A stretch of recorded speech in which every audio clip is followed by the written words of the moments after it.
Sa mga Repa Pips, magandang yaman sa inyong lahat at sa video na to magpapakanton tayo ng idea. Kagaya nung parang kututusin, parang katulad ng paliwanag ko sa online masterclass. Yung nakikita mo ngayon na screenshot na yan, actual video yan sa aking exclusive page under my online masterclass. Pinaliliwanag ko dito how to detect, predict, project, forecast ke stocks, forex, crypto using mixed fundamental and technical analysis. Ngayon, may 5 category pagdating sa all markets. Foreign markets man o yung local market katulad ng Philippine stock market versus forex and crypto US stock market is either way. Basta tatlong mundo, stocks, forex, crypto. Ngayon may 5 category yan para pagkakitaan mo. Una, pinaka-common at mas applicable sa like 99% population ng Pilipinas, yung pagiging investor o yung investing sa stocks, forex, crypto. At yung secondary o yung pangalawang pwede mong gawin para magkaroon ka ng passive income quarterly o every year ay yung swing trading, position trading, or momentum trading. Yung investing, swing trading, position trading, momentum trading, pare-parehas yan. Ang basihan batayan yan kadalasan ay more on fundamental. Okay? Pero mas magiging malupit ang iyong kitaan kada month o kada quarterly all the way sa annual income, passive income shit na yan. Kung malaking porsyentong fundamental, tas maliit lang na porsyento na technical, i-apply mo rin at the same time. Kagaya nga na nakasulat dyan, mix fundamental and technical analysis. So, para maging wagi ka dyan sa investor, swing trader, position trader, momentum trader, ay sasamahan mo pa rin ng technical analysis. Pero agaya nga na nakasulat dyan, how to detect, predict, project, forecast, and set up stocks, forex, crypto, pagdating sa investing, swing trading, position trading, momentum trading shit na yan, is more on fundamental. Pero kung naandun ka sa mundo ng day trader and scalper, it's more on technical. Okay? Kasi whatever shit na fundamental records or whatever shit na current events, hindi naman agad nagte-take effect yan. Damo na may negative o may positive. At saka isa pa, damo nga may negative bilang day trader or scalper, damo dapat maging excited ka kapag may negative na balita. Okay? So ngayon, pag sa investing and swing trading and position trading momentum, it doesn't fucking matter kay good or bad. Damo nga may bad news damo na mag-invest ka pa lalo, damo na mag-collect pa more. Ganun ka dapat. Pag dyan sa position ng investing, swing trading, position trading, momentum trading. Kumbaga, katulad yung pinakikita ko ng ilang panahon na sa stock market. Sa tuwing bumabagsak, sinasabi ko, bibili sa low, ang malapit sa low, lalong na sa buwa ka ng inang pulang numero. Which is ganun din demonstrate ko sa Philippine stock markets, di ba? Ibig sabihin, aka panggugulpe ng average, di ba? Nag-a-average down na technicality. So, ganun lang din gagawin mo kaya nagpa-forex o magki-crypto ka bilang investor, swing trader, position trader, momentum trader. Pero sa day trading and scalping, kung pagkukumpara natin yung Philippine stock market na usad pagong versus sa foreign brokers katulad ng kunyari Binance, Bitget, Onda, tapos FX, tapos XM Global, basta yung mga foreign brokers na yan. Pagdating sa forex and crypto, iba yung laruan natin dito versus sa Philippine stock market kasi nga common sense. Ilan lang ang investors and traders sa Philippine stock market. Majority pa nga ng tao, hindi naman talaga ganun karaming foreigner nag-i-invest dyan kasi nga low value kuno ang Philippine money, walang masyadong blah blah, di ba? Pero parang local lang, parang mga Asian lang nag-i-invest dyan. Ngayon, siyempre, kung pagiging day trader, scalper lang din pag-uusapan, puta, kung doon tumitibok yung puso mo, doon ka sa forex, doon ka sa crypto. Yun nga lang, kung very risky and volatile ang day trading sa Philippine stock market, mas lalong grabe kung magpa-forex magki-crypto ka pa.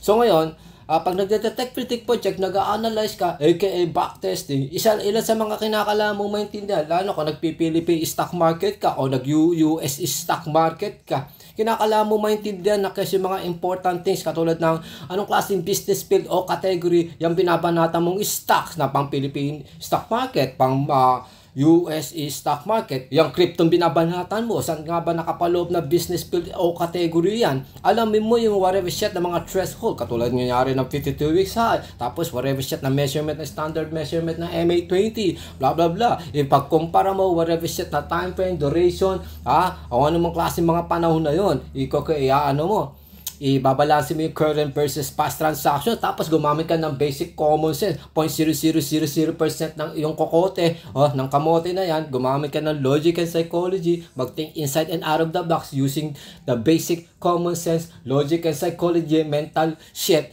ng demand and supply. Sa edad mong 20, lalo 30 pataan, putang nang yan, hindi na kinakalang intindihin pa o hindi na kinakalang paliwanag pa sa'yo paano yung tamang thinking o logic psychology, mental mindset ng demand and supply. Alam mo, if it's too much, babagsak. Alam mo, if it's less, aakyat. Di ba? Mga ganon. Tapos, siyempre, sa usapang demand and supply game, katulad niyan, yung fundamental analysis, kinakalang dapat well-updated ka sa current events. Kumbaga, lagi kang nakatutok yung bayag mo sa balita. Good or bad the news, blah blah blah.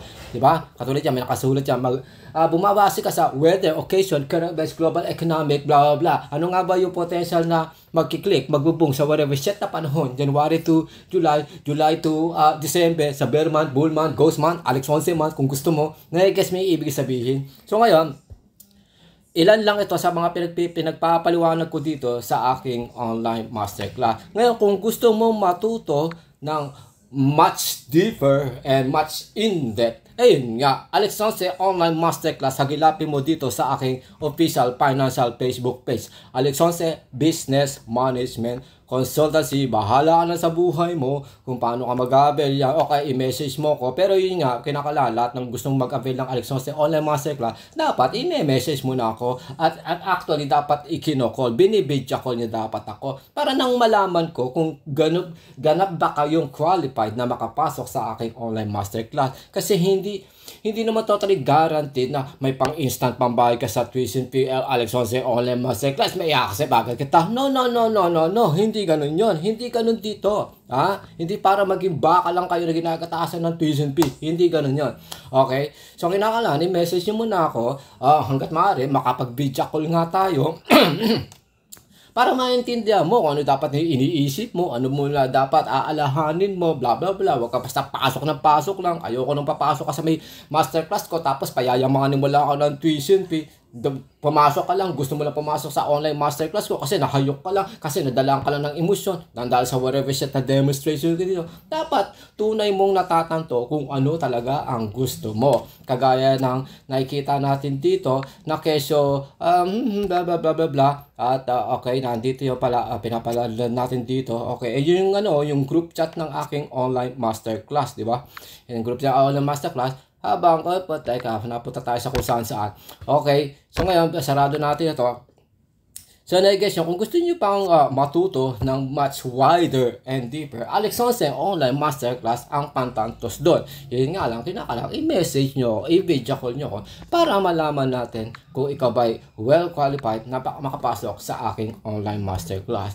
Ngayon, sa aking online masterclass, exclusively, meron dong included na Alex 11 Pro Dashboard, katulad na nakikita mo ngayon na mobile version. May pang computer version ng Alex 11 Pro Dashboard at may pang mobile. Ito yung pinaka-latest kong develop na pang Android tablet. So ngayon, dito, pinapadala yung process sa'yo para mag-analyze ng whatever shit na gusto mong i-analyze. Ngayon, makikita ngayon natin dito na kasi ito yung traditional chart natin gamit tayo ng Investagram o Trading View, di ba? So, usually, titignan mo kung anong kaya market price ngayon, gagamit ka ng whatever set na indicator dito na hindi mo naman total kinakailangan. Alamin lahat ng whatever set na indicator dito. Sa dami nito, tangina yan, babalbasin ka bago mo maintindihan yung whatever set na mga indicator yan. Hindi kinakailangan intindihin, unawain. Alamin, pag-aralan lahat yan. Mamimili ka lang yan. At ilan sa mga common na dapat mo tinitignan o ginagamit, MACD, RSI, stochastic, moving average, VWAP, volume. Yun yung mga common na dapat ginagamit mo. Kunyari, example sa akin naman dito sa may Trading View. May kita ngayon natin, meron daw tayo dito yung kulay orange MA20. Tapos yung kulay pink ay MA5. Pero pwede kong bago-bago yan sa whatever set na moving average na gusto ko. Ngayon, kung titignan ngayon natin, meron ako sariling basic code na ginawa dito sa may Pine script sa under trading view. So pag kilik natin yung Alex Joseph dashboard na yan, lalabas usually dapat dito yung dashboard. Hindi ko lang malaman ba't hindi lumalabas. Burayin natin ito.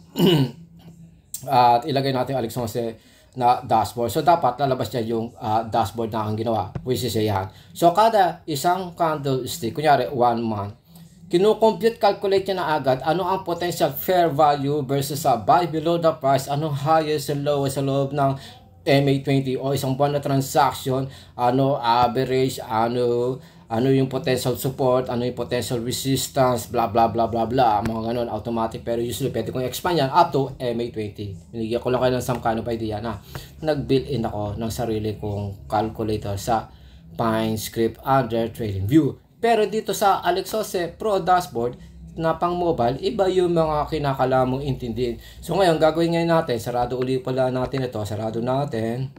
Okay, tama naman itong ginagawa natin dito. Sarado muna natin yan. Open natin para walang masyadong magulo sa aking pagre-recording. So, gagawin ngayon natin, mag-import tayo ng historical data dito. So, usually dapat empty yan. Okay, makita natin empty dito, empty rin dito, pati historical data, empty rin dito. So, ngayon, ang gagawin natin, mapapansin ngayon natin, may kung anong klaseng computation, estimation, calculation, o mga details dito. Range, ceiling price, floor price, positive percentage ratio, negative percentage ratio, may YX per meter, 52 weeks low, 52 weeks high, average sa 52 weeks low, percentage pang 52 weeks high, all the way sa common na OHLC. Halimbawa, ang diskarte dito, pag ginamit mo yung Alex Joseph Pro dashboard pang mobile, usually, siyempre, ano ba gusto mong ilagay na information dito? Kunyari, GBP USD. Diba? GBP USD. Okay, since GBP USD pala ang gusto mo, edi pupunta ngayon tayo sa Investogram.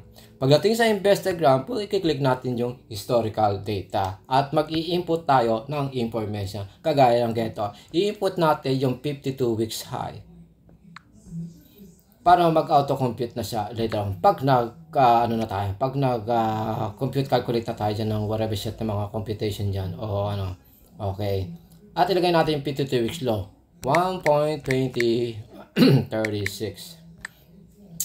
Pag nakuha ko na ngayon yun, edi pwede na ako mag-select ng very specific na mga duration dito. Sabihin na lang natin yung current MA20. Okay, so ibig sabihin current MA20 mula dito sa August 13 all the way pababa. Pero sabihin na lang natin, ito na lang, August 9. Sa August ang starting point natin, tapos sabihin na natin dito tayo sa mababang panahon. Okay. Pupunta tayo sa all the way sa August 9. Okay, kakopy natin para makuha niya yung panahon ng August 9 all the way pababa. Wag dating para malaman natin kung ano magiging potential bago pa mag-August 11, 12, 13, mga gano'n, di ba? So ngayon, gagawin natin, lalagay natin muna yun dyan. Ano ba naman to, medyo very challenging na mag-copy and paste. Pero kung naka-mouse ka din sa may tablet, mas madali ito. Kasi yung ganito, malaman. So dito tayo sa August 9, kakopy ngayon natin August 9. Ngayon, pagka-copy ngayon natin yung data na yun, i-click natin yung import. At i-click natin yung extract.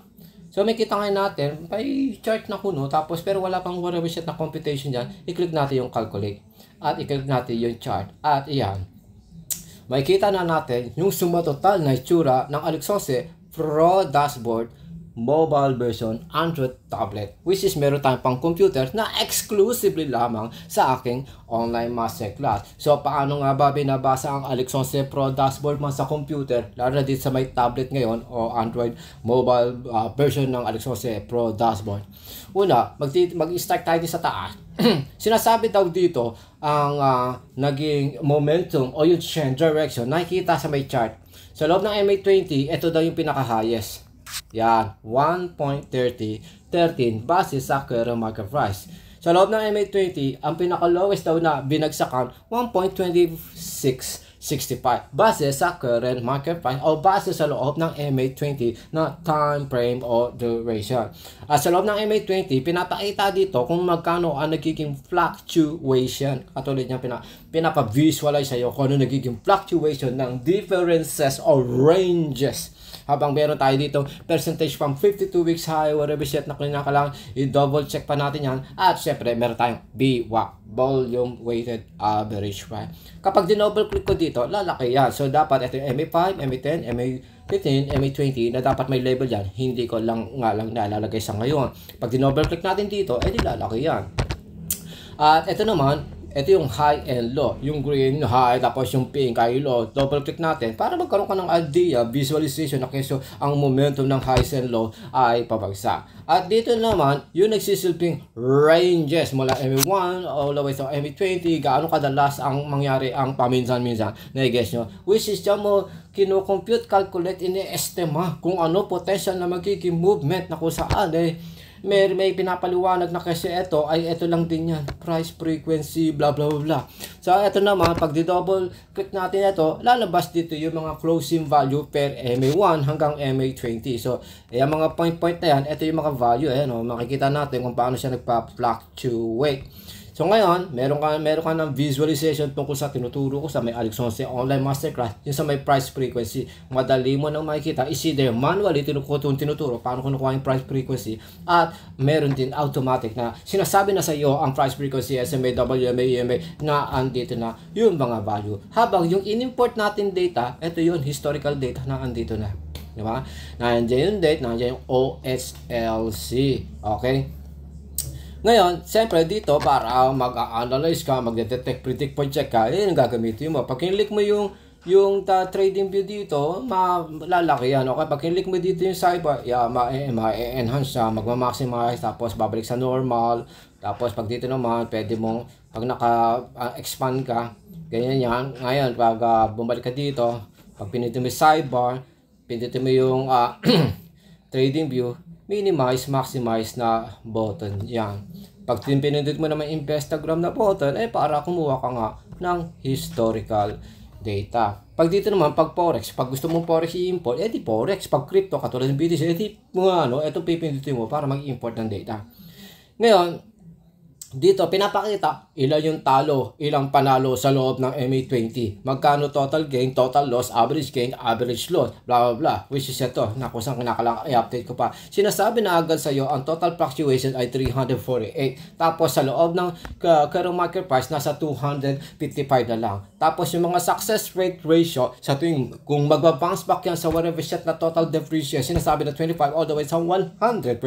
Habang sinasabi dito yung total gain, tapos yung total loss, average gain, average loss, ilang beses na nanalo, ilang beses na natalo sa loob ng MA20 na gagamitin mo pang technical analysis. Ngayon, nakikita ngayon natin dito, hindi pa totally masyadong tapos na pero halos okay na kasi MA19 pa lang nakuha nito, dapat at least MA20 na record para makita natin yung sumatotal kung ilang counts na panalo at ilang counts na talo at ano talaga sumatotal na average gain, average loss, yung total loss and total gain. Pero ito, very accurate yung sinasabi dito na kung saan mula MA1 to MA20, ito total depreciation. Base sa current market price, medyo nag-bounce back yung 348 ay naging 255 na lang, which is malaki pa rin kakitaan pagdating dito sa very specific na Forex GBP USD. So, na-guess nyo na kasi kino-compute, calculate, estimate na agad sa'yo. Walang anong gagawin kundi pagsalsalan na lang whatever set ng mga pinagsasabi dito na measurement. Versus sa, kunyari, titingin ka lang dito sa may trading view o investor ka,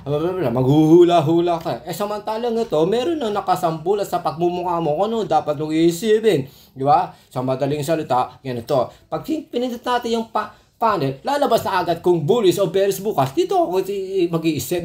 Dito mag-i-stack yung assumption and expectation ko sa whatever set na percentage ratio. Sa tuwing magbe-bearish or bullish na bukas, meron ditong detection, prediction, projection, calculation, forecast. And then after that, kung marunong ka pagdating sa mga moving averages, katulad nito, may nakasulat dito, kung tatamba sa price frequency ng SMA, WMA sa bearish or bullish signal, eto naman yung pwedeng tamaan daw. Ngayon, kung sakaling malaki ang talo sa loob ng MA20, kung sakaling malaki ang panalo sa loob ng MA20, dito ka naman titingin sa bounce and reversal section. Hanggang all the way sa pagdating sa aka price frequency moving average, pinapakita na agad sa'yo dito yung visualization at an actual value, kung anong ginagawa, kung ano ba nagiging trend or momentum niya, kung pataas o pabagsak, kung trade range sideways o kung consolidation sa kada MA5, 10, 15, 20. Habang kung halimbawa itong OSLC dito, yung current na kalakaran ngayon, kung halimbawa itong araw na to na nagde-detect ka the whole fucking day panay talo, dito ka na matitingin sa daily bounce back threshold assumption and expectation oscillation na yan. Kaso panalo dito, so ngayon kung may panalo pala dito, wala na pang palang talo, di automatic sasabihin dito NA non-applicable. At all the way sa eto, hindi ko pa na-update na kung saan automatic sasabihin na agad sa'yo whatever set na potential na first, second, third, fourth, support and resistance level. Para just in case kung mag-a-against o papabor sa yung presyo, eto na agad sinasabi na agad sa'yo. So 1, 2, 3, 4, 5, 6 na mga section ang isipin mo. Habang may sinasabi rin dito sa loob ng MA20, total depreciation 255 pips. Sa loob ng versus sa MA7, 81 pips. Is it the way MA7 o MA20 ka man bumase, alam mo may pagkakakitaan sa GBP USD. Lalo na, kung isipin mo, basic common sense na lang Tangina, ito yung pinaka 52 weeks high pinaka recent 52 weeks high, which is 130.44. Tapos, ito yung pinaka lowest na binagsakan na sa around 126.12, habang ang current market price natin naglalaro na sa average ng 128. I-guess nyo. So ngayon, binibigyan ka ng idea, MA20, 255 pips. Depreciation sa loob ng MA7, recent transaction, 81 pips sa rin talo. Lalo na ko, majority, potential scenario event, blah, blah, blah. Malaki yung edge ko, malaki yung odds na manalo ka, kaysa sa matalo ka. Kung mag-swing trade ako, kung mag-day trade ako, kung mag-push it, na-guess yung idea. Habang sinasabi na agad dito, yung loop ng 52 weeks high, 52 weeks low, average sa 52 weeks, tapos average sa 52 weeks, tapos yung percentage ratio sa usapang 52 weeks, okay? So, mali lang pala nakalagay dito, dapat hindi yung 52 weeks. Ang 52 weeks ay 120.36 at yung 52 weeks ay ganyan dapat. So, i-calculate ulit natin. Yan, mali yung kinompute dito kanina.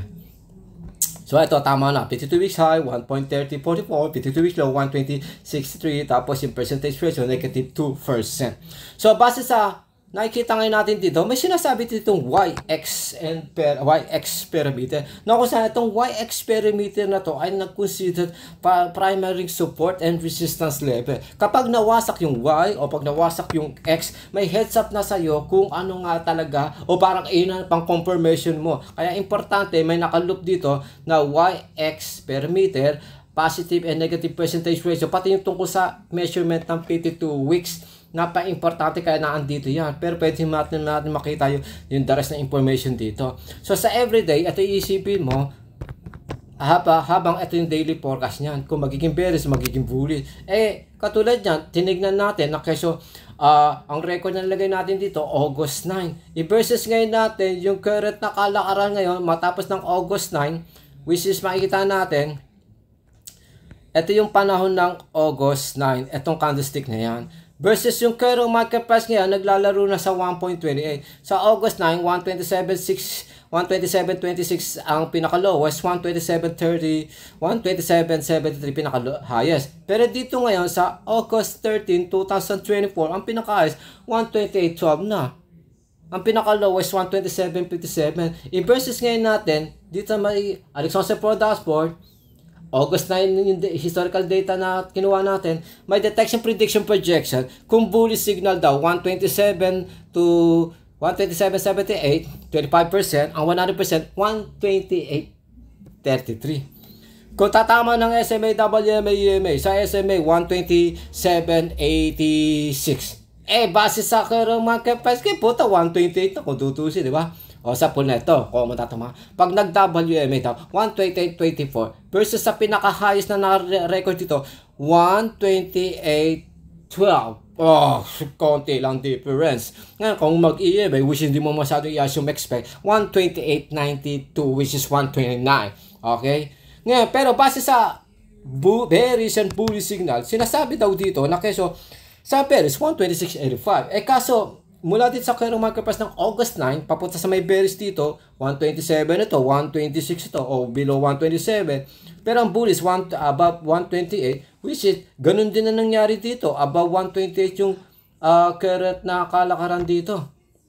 Di ba? 128 yung current na kalakaran. Just imagine that. Ano nga ba ang potential neto Alexonse products, ano use and purpose benefit sa'yo. So way in advance, may detection, prediction, projection na sa'yo.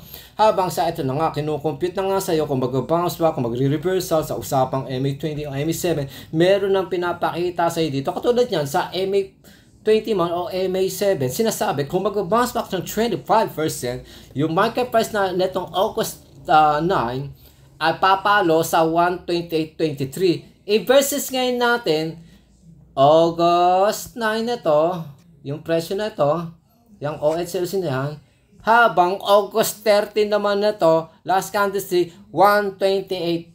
Versus yung forecast dito, 25% na bounce back, 128.23. Nai-guess yung idea kung ano use and purpose benefits kahalagaan ng Alexonse products for pang computer man, lalo na dito sa tablet na napakaganda ng pagkakagawa. Okay? So ngayon, nai-guess nyo na. So meron ka ng idea, may heads up ka na kung ano potential sa loob ng MA7, negative pa siyang 81 pips, sa MA20, negative pa siya ng 255 pips, tapos may YX perimeter ka rito. Habang sinasabi dito sa bandang kanan, sinasabi daw dito yung potential magiging ceiling price and floor price niya at yung appreciation percentage and depreciation percentage base sa whatever set na nakikita natin na current market price. Pinapakita sa yung previews by value, yung range ng previews at saka percentage ng previews at yung common OHLC, open, high, low, close.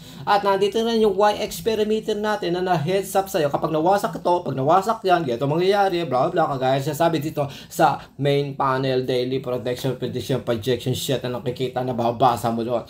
Habang nandito ng 52 weeks, sa 52 weeks low, ipagkukumpara mo, whatever sheet nakikita mong current, running average, na-guess yung idea.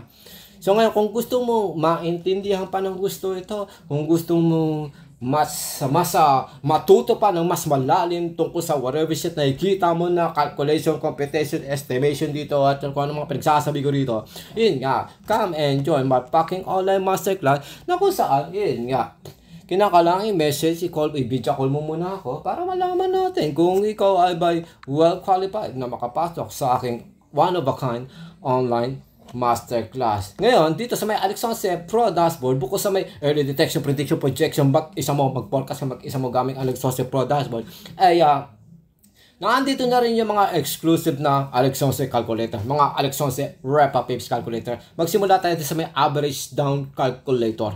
Okay, ito yung average down calculator. Unang sabit, pangalawang sabit, pangatlong sabit, pang-apat na sabit. Tapos nandito yung na-guess nyo, lahat yan ay napakagandang gamitin. So 350 yung deposit mo, 500 levels yung gamit mo, base sa technical analysis natin. Aakyat ang 128 pataas ito, sige, bili tayo. Bili na lang natin, kunyari, ang current market price, ganito nga, binili na lang natin, 127.70. Diba? Binili natin, 127.70, 1.2770.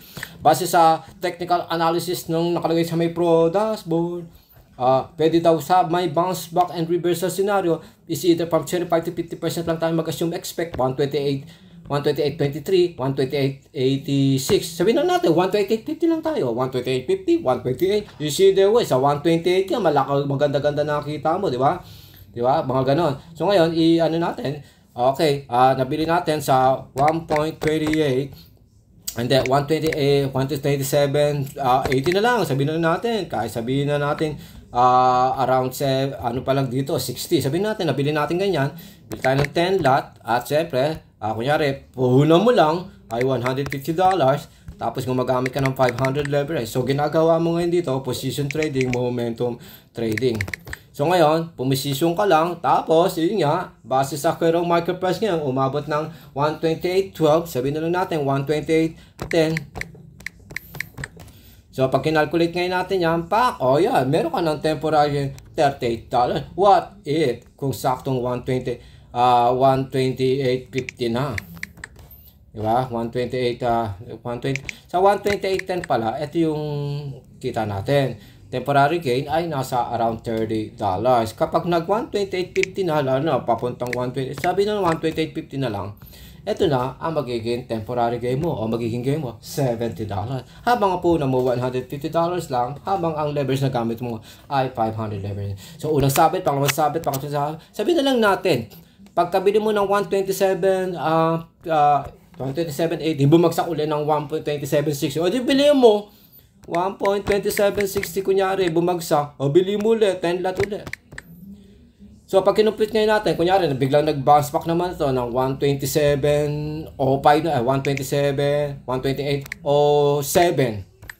Pag kinalculate ngayon natin yan, ang sabi daw dito, unang sabit, pang sabit mo, sumatatang average mo, 127.70. Habang kunyari, kayong market price, umabot lang ng 128.07. Puta, panalo ka pa rin ng 74.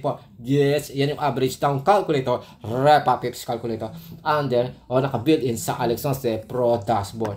Habang naandito rin yung leverage, na kung saan, malalaman mo dito kung kailan ka mama-margin call versus ma-liquidate. Mag-e-enter ka lang ng whatever set na amount dyan. Sabihin na lang natin, gumagamit ka ng 500 leverage.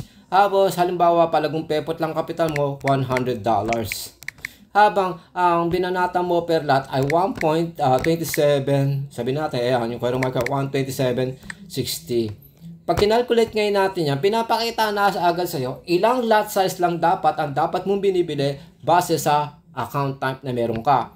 Is either standard account, micro account, ultra low micro account, under XM.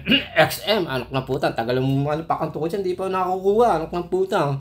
Guess nyo, so, 127.60 per lot sa $100 mo na kapital na naka 500 leverage, margin call ka pag nag-against sa iyo ang presyo sa 126.96. Margin, maliliquidate ka pag yung itong binili mong geto nag-depreciate ng around 80% ng kapital mo. Pag nag-depreciate siya, that's like $80 na temporary o $80 na loss. By that time, magiging market price from 127.60 mo nabili, kinulek per lot, bumagsak, nagiging siya ng 126.58, liquidated yan na.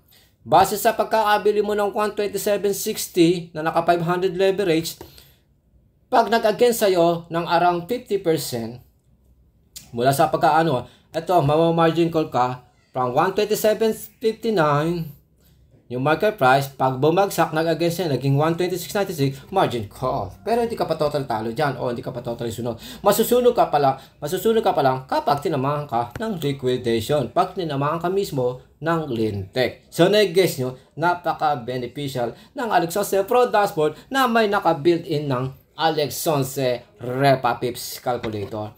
Ngayon, pag dito naman sa dual, nandito yung pang forex calculator mo, buy long, sell high, buy long and sell short, at nandito na rin yung pang index mo, US 30, US 100, US 500, di ba? Tapos yung BTC, blah blah, ito pang BTC o pang crypto, buy long o sell short. At dito naman pang BTC o index, pang forex. Tapos ito may portfolio ka. Pero pinakamagandang portfolio mo under dito sa average down. Kasi parehas lang naman yan. Pero this time, mas marami ka mai-enter. Versus dito, isa lang yung portfolio mo. Isa lang mai-enter mong information pag nandito sa may portfolio. Pero ito, nasasave mo nga.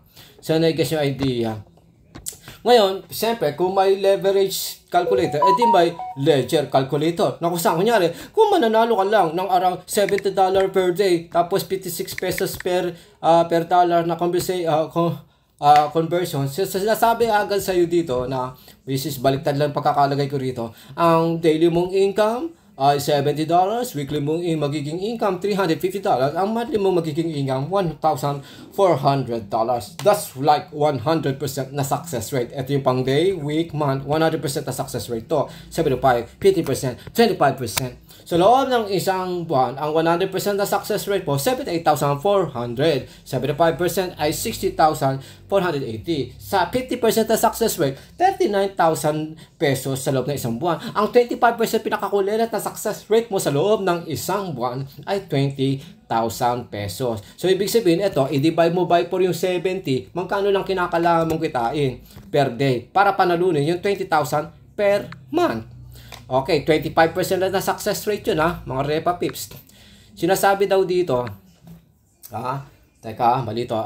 Gawin natin. Ba't ganun? Ulitin natin to. Aba naman to.